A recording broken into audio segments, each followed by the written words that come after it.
Hello friends, welcome to our YouTube channel DK coaching Churu. मैं दिलीप सैनी आपको कराता हूँ मैथ की क्लासेस।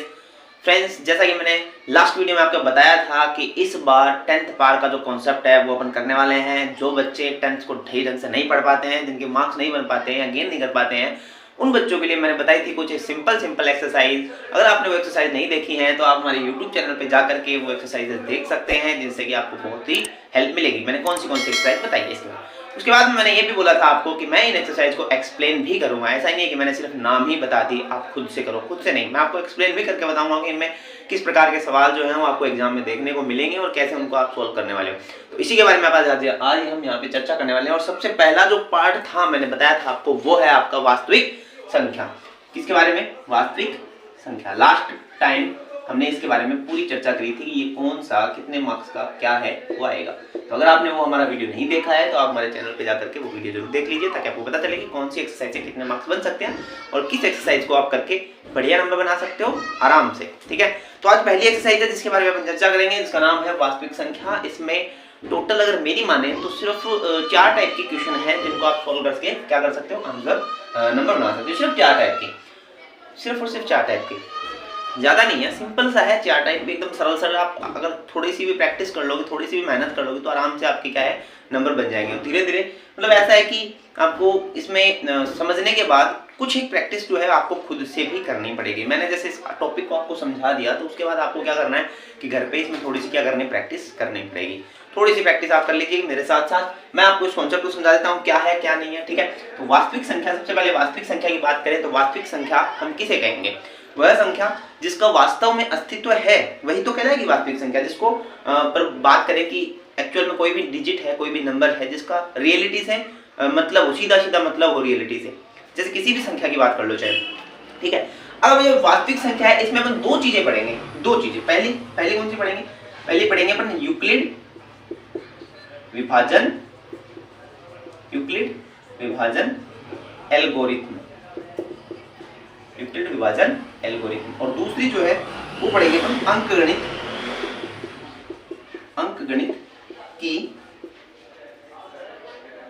की आधारभूत प्रमेय। ये भी प्रमेय है, यूक्लिड विभाजन एल्गोरिथम प्रमेय का, ये दोनों प्रमेय का है। इनके बारे में अपन यहाँ पे डिस्कस करने वाले हैं। बहुत इजी, इससे रिलेटेड आपको क्वेश्चन जो है एग्जाम में पक्का देखने को मिलेगा, डेफिनेटली मिलेगा। हर बार हर एग्जाम में पूछा जाता है, हर बार पूछा जाता है 10th क्लास के एग्जाम के अंदर। इस बार भी आपके आने के चांसेस है। तो ये हम पढ़ेंगे अंकगणित और एक यूक्लिड विभाजन एल्गोरिथम। तो सबसे पहले अपन किसकी बात करते हैं? यूक्लिड विभाजन एल्गोरिथम है, इसके बारे में डिस्कस करने वाले हैं कि ये एक्चुअल में है क्या। इसके बारे में क्या करेंगे अपन, चर्चा करने वाले हैं। तो मैं एक बार इसको अंकगणित जो है वो इसको इरेज कर देता हूं और यूक्लिड विभाजन एल्गोरिथम जो है इसके बारे में मैं आपको थोड़ा सा समझा देता हूं कि ये एक्चुअल में है क्या, यूक्लिड विभाजन एल्गोरिथम।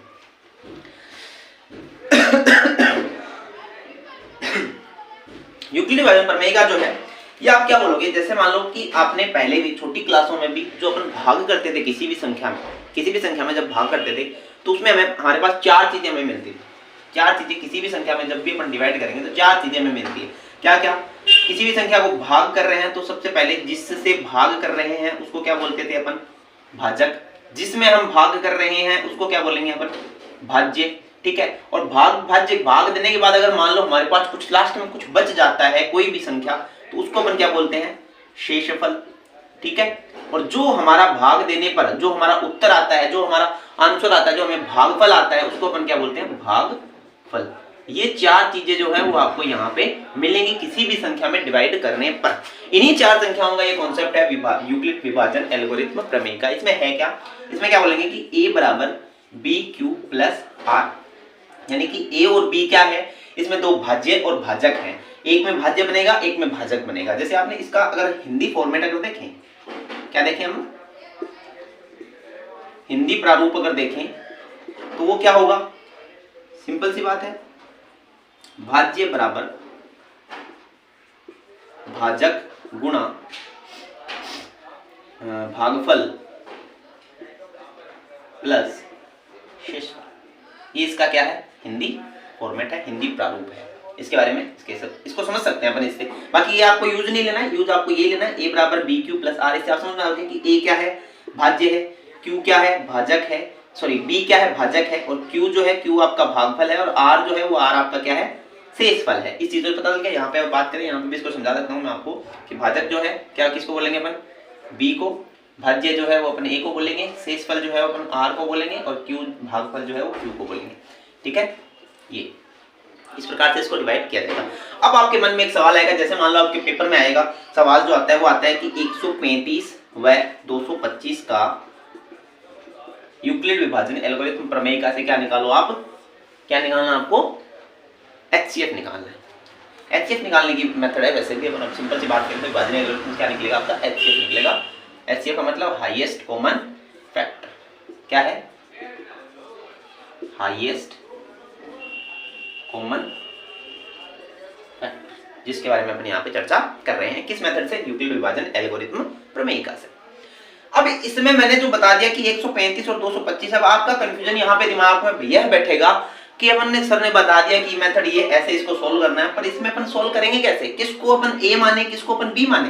तो इसमें आपको सिंपल सा एक लॉजिक है, बहुत ही सिंपल। तो आपको क्या याद करना है, क्या ध्यान में रखना है कि जो छोटा है, छोटा, और जो बड़ा है, दो चीज होगी। ए क्या होगा, ए हमेशा बड़ा होगा बी से, यानी कि जो बड़ा होगा वो तो क्या बनेगा आपका, भाज्य बनेगा, और जो छोटा होगा वह क्या बनेगा, भाजक बनेगा। अब आप इसमें डिसाइड कर लो क्या बनेगा। 225 क्या बन सकता है, 225 बड़ा है किससे, 135 से, तो 225 क्या बन गया, ए बन गया, और ये क्या बन गया, बी बन गया।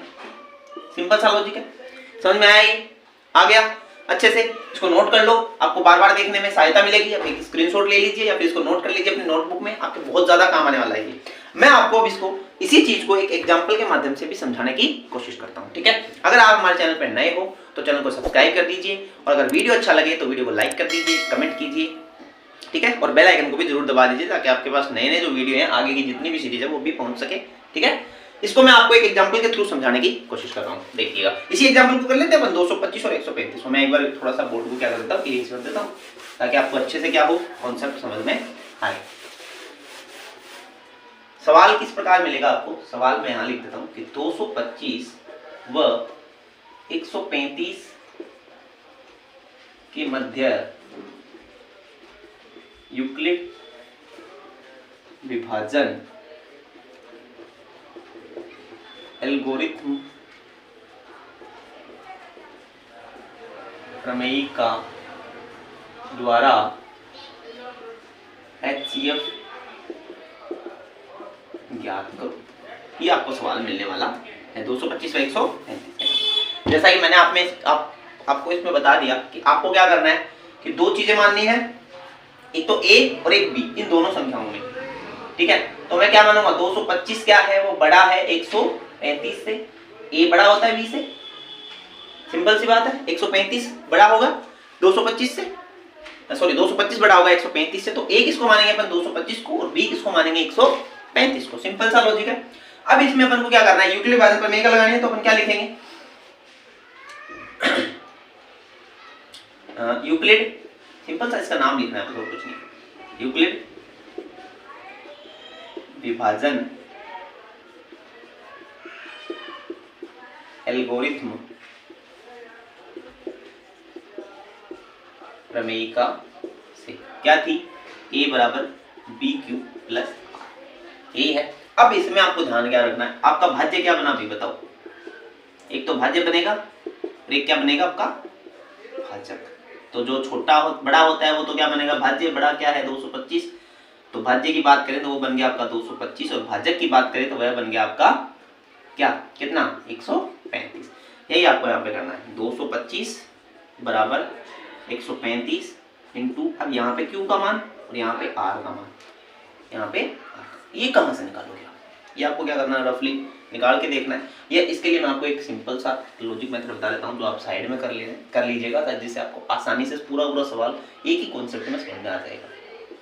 135 डिवाइड करना है किससे, 225 से, 225 135 दोनों होता है 270, तो 270 हमारा 225 से ज्यादा हो गया, तो अपन क्या करेंगे, एक बार ही डिवाइड करेंगे किसका, 135 एक बार, कितना बचा, ये 0 22, 12 में से 13 गए, सॉरी 22 में से 13 गए, तो 2 ऊपर वाले 7 नीचे, तो 9 90 बच गया। अपन क्या बोलेंगे यहाँ पे, अपना जो क्वेटेंट है Q जो है वो कितना आया 1 और R जो है R कितना आया 90। आगे की प्रोसेसिंग ये रहेगी कि अगर ये सवाल अपने यही समाप्त कर सकते हैं अगर हमारा जो R है उसका मान 0 आ जाए, नहीं है तो हम क्या बोलेंगे, सिंपल सी एक लाइन लिखनी है कि शेषफल इज इक्वल टू 19 नहीं, शेषफल 19 नॉट इक्वल टू 0, अतः शेषफल 19 नॉट इक्वल टू 0, अतः नया भाज्य जो है ये अगर 0 नहीं होगा तो ये क्या बन जाएगा, ये नया भाजक बन जाएगा।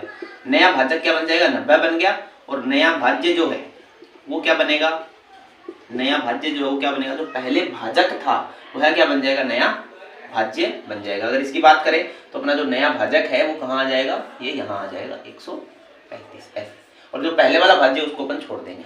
ठीक है, ये नया मेथड है। तो इसमें नया मेथड को अपन वापस उसी फॉर्मेट में लिखते हैं तो क्या आएगा, ये 135 बराबर 90 गुणा, अब वही हमें Q चाहिए वही हमें R चाहिए, वो हम यहाँ से निकालेंगे। 90 दूनी 180, वो भी बड़ी संख्या है तो अपन इसमें किसकी डिवाइड करेंगे, सिर्फ 90 की डिवाइड करेंगे। हमारे पास शेषफल जो भागफल है वो 1 आएगा और शेषफल जो है वो 5 और 13 में से 9 गए 4, 45, ये भी 0 नहीं है तो इसको भी अपन उसी फॉर्मेट में जैसे ऊपर लिखा था उसी फॉर्मेट में अपन यहाँ पे वापस लिख देंगे कि जो शेषफल है, शेषफल नॉट इक्वल टू 0, शेषफल की जगह R लिख सकते हो, एक ही बात है, आप R लिख दो चाहे R नॉट इक्वल टू 0, अतः है नया भाजक जो है, जो हमारा शेषफल है वही क्या बन जाएगा, हमारा नया भाजक बन जाएगा। और जो नया भाज्य है, जो हमारा पहले जो भाजक था, लास्ट जो कैलकुलस में जो हमारा भाजक था वह क्या बन जाएगा, हमारा नया भाज्य बन जाएगा। ठीक है, सिंपल सा है।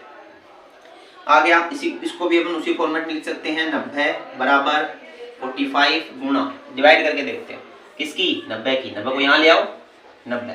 आगे ये फॉर्मेट में आपको क्यों बता रहा हूँ, इससे आप क्या डायरेक्टली रिलेशन समझ पाओगे इन संख्याओं का।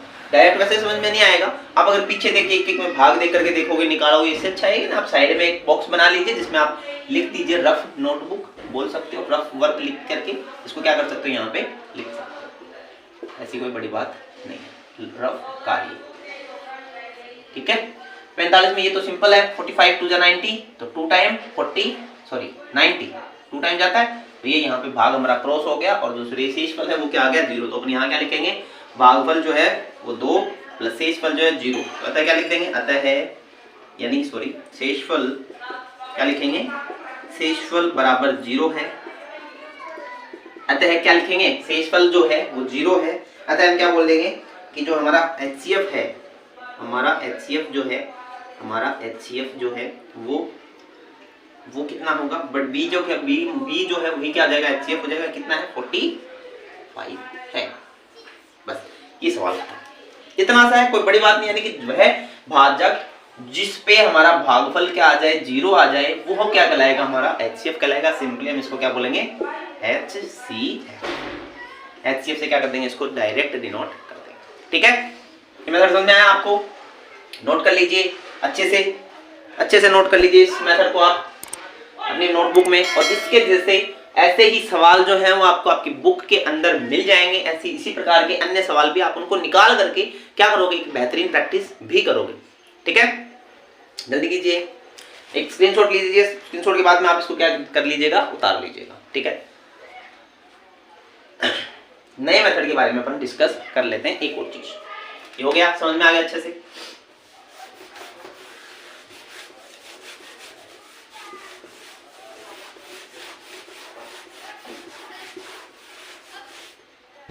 आगे हम बात करते हैं हमारी जो दूसरी प्रमेय थी, कौन सी, अंकगणित वाली, अंकगणित की आधारभूत प्रमेय। अंकगणित की क्या थी, आधारभूत प्रमेय। ये प्रमेय क्या है, यानी कि प्रत्येक जो भाज्य संख्या है, इसमें क्या बोलेंगे कि जो प्रत्येक हमारे पास जो भाज्य संख्या है क्या है,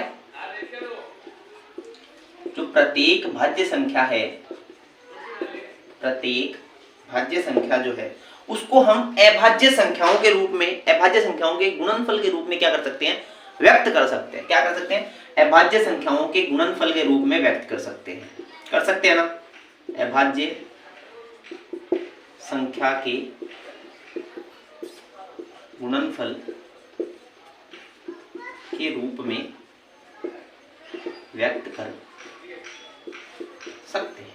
ये चीज हमने यहाँ पे बता रहा है। कौन बता रहा है? अंकगणित की आधारभूत प्रमेय जो है वो ये बता रही है कि जो भी हमारे पास प्रत्येक भाज्य संख्या है उसको अपन अभाज्य संख्या के गुणनफल के रूप में क्या कर सकते हैं?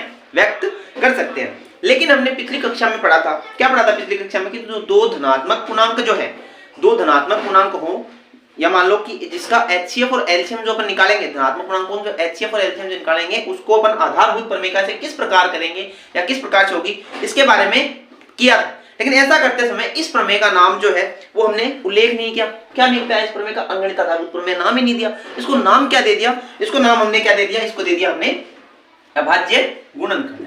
क्या नाम दे दिया? अभाज्य गुणनखंड। अभाज्य गुणनखंड इसको क्या दे दिया? नाम दे दिया। किस मेथड को, किस प्रमेय का? वो अंकगणित की जो आधारभूत प्रमेय का ये हमने स्टार्टिंग से पढ़ते हैं। 10th क्लास में आके हमें पता चला कि अंकगणित की आधारभूत प्रमेय का है ये, लेकिन हम बचपन से या बोल सकते हो 6ठी क्लास से अपन सीखते आ रहे हो कि इसको क्या नाम दिया? इसका अभाज्य गुणनखंड। ठीक है, जिसको इंग्लिश में क्या बोलते हैं? प्राइम फैक्टराइजेशन मेथड, अभाज्य गुणनखंड विधि, अभाज्य गुणनखंड विधि। ठीक है, इसके बारे में अपन थोड़ा सा डिस्कस कर लेते हैं, ये है क्या, इसकी थोड़ी सी चर्चा कर लेते हैं।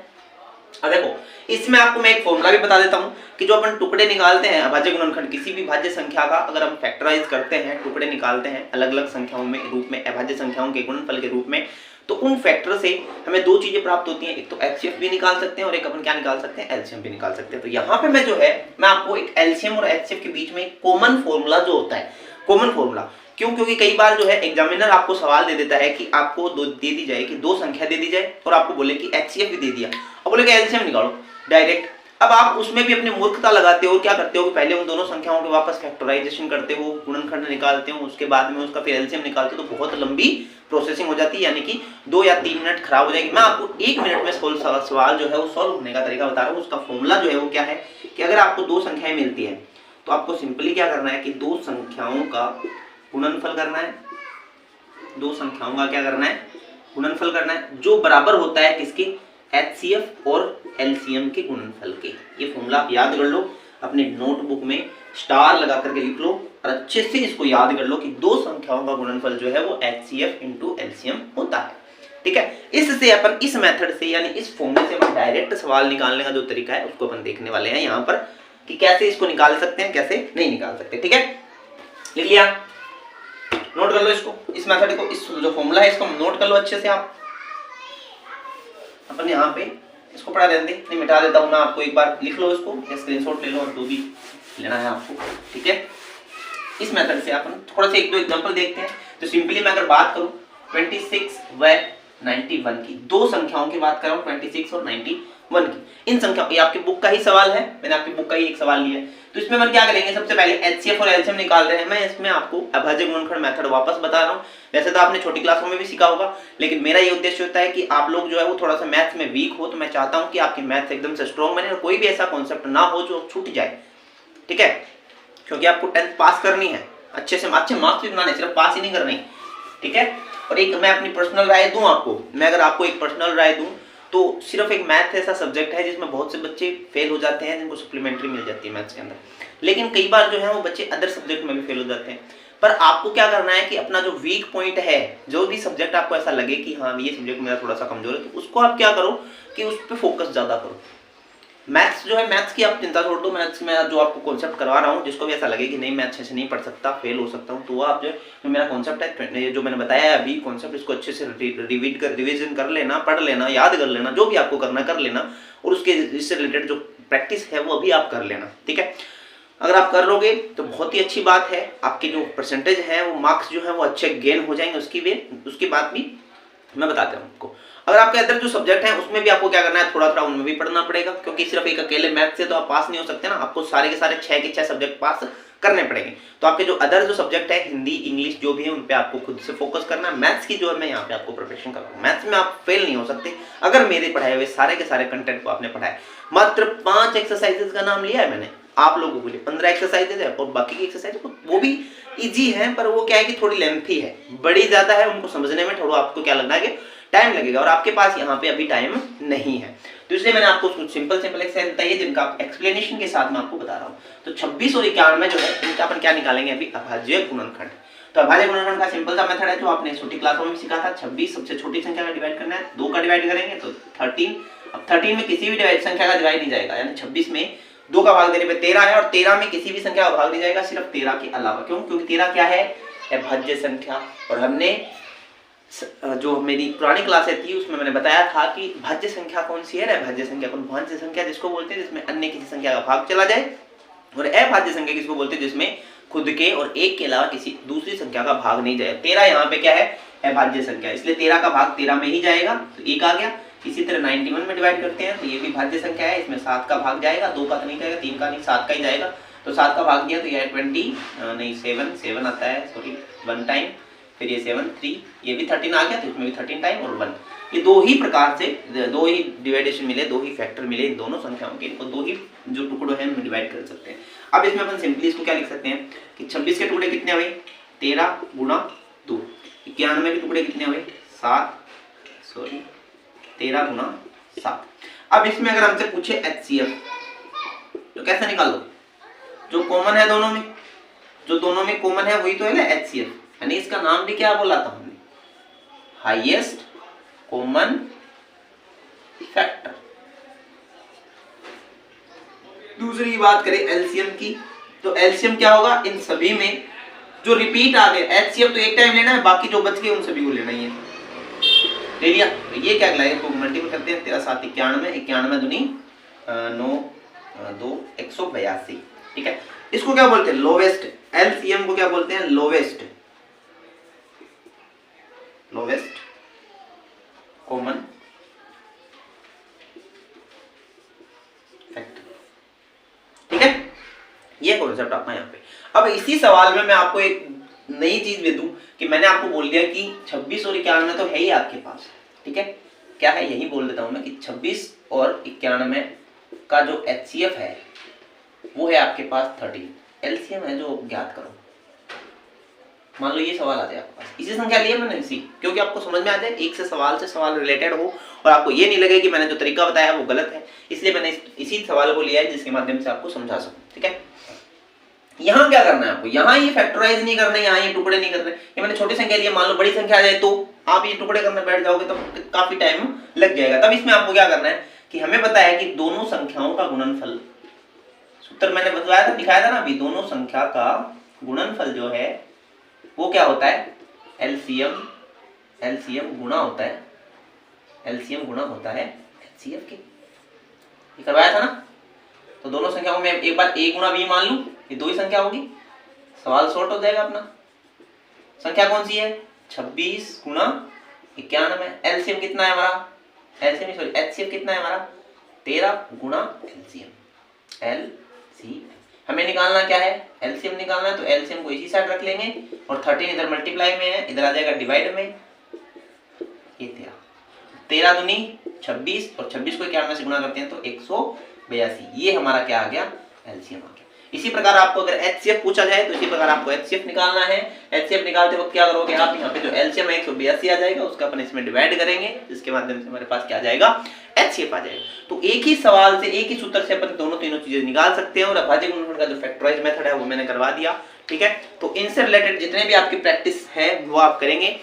इसके आगे का एक पार्ट और है जो मैं आपको अगले वीडियो में बताने वाला हूँ। आप अगर अंत तक हमारे वीडियो में पढ़े हैं तो हृदय की गहराई से आपका बहुत बहुत धन्यवाद। अगर आप हमारे चैनल पर नए हो तो चैनल को सब्सक्राइब कीजिए, लाइक कीजिए और बेल आइकन को जरूर टैप कीजिए और अपने फ्रेंड्स के साथ जरूर शेयर कीजिए ताकि उनको मैथ्स में कुछ हेल्प हो सके और 10th क्लास में बढ़िया नंबर वो भी बना सके, किसी प्रकार से उनको भी किसी प्रकार की दिक्कत ना हो। ठीक है, थैंक यू सो मच।